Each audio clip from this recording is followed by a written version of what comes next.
Israel और फिलिस्तीन के बीच जारी जंग में हुई अस्पताल हमले में 500 लोगों की मौत की जिम्मेदार आखिर कौन?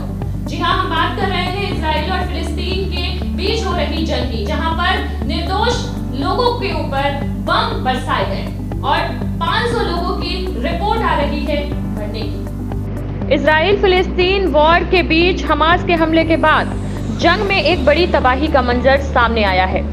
दावा है कि इजराइल के एयर स्ट्राइक से गाजा में त्राहिम मच गया है, क्योंकि गाजा के अस्पताल पर हुए हमले में करीब 500 लोगों की मौत हो गई है। ये जानकारी समाचार एजेंसी एपी ने गाजा के हेल्थ मिनिस्ट्री के हवाले से दी है। हालांकि इजरायली डिफेंस फोर्स यानी आईडीएफ प्रवक्ता का कहना है कि अल अहली बैप्टिस्ट अस्पताल में क्या हुआ, इसके बारे में उन्हें अब तक कोई जानकारी नहीं है।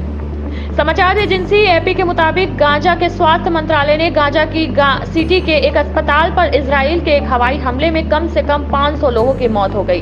हमले में वक्त अल अहली अस्पताल में सैकड़ों लोगों ने शरण ली हुई थी। द एसोसिएटेड प्रेस को भेजी गई तस्वीरों में अस्पताल के हाल में आग लगी हुई, टूटे हुए कांच और छत विछत शव देखे गए। अभी इजरायली सेना ने इस पर कोई टिप्पणी नहीं की है।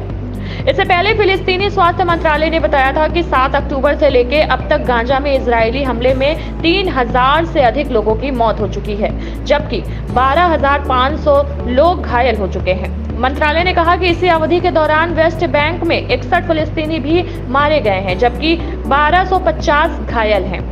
इससे पहले इजराइल ने खुद कहा था कि उसने मंगलवार को दक्षिणी गाजा के इलाकों में बमबारी की, जहां इसने फिलिस्तीनी को अपने संभावित जमीनी हमले से पहले क्षेत्र खाली करने को कहा था। हमले में कई लोग मारे गए हैं। इजराइल ने कहा कि हमला हमास आतंकियों को लक्षित था, जिसका इस क्षेत्र पर शासन है।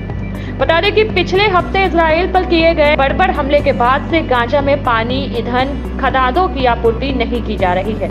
वहीं मध्यस्थों को क्षेत्र में परेशान लाखों नागरिकों, सहायता समूहों और अस्पतालों को राहत सहायता मुहैया करने के लिए भी गतिरोध तोड़ने में संघर्ष करना पड़ रहा है। इस बीच अमेरिका के राष्ट्रपति जो बाइडेन क्षेत्र का दौरा करने के लिए तैयार हैं, वो और विश्व के अन्य नेता युद्ध को एक व्यापक क्षेत्रीय संघर्ष में तब्दील होने से रोकने की कोशिश कर रहे हैं। अमेरिका की मध्य कमान के प्रमुख जनरल एरिक कुरीला बुधवार के बाइडेन के दौरे से पहले इजरायली सैन्य अधिकारियों के साथ बैठक के लिए तेल अवीव पहुंच गए हैं। बाइडेन क्षेत्र में संघर्ष के फैलने की आशंका के बीच अरब मुल्कों के नेताओं से मिलने के लिए जॉर्डन की भी यात्रा करेंगे।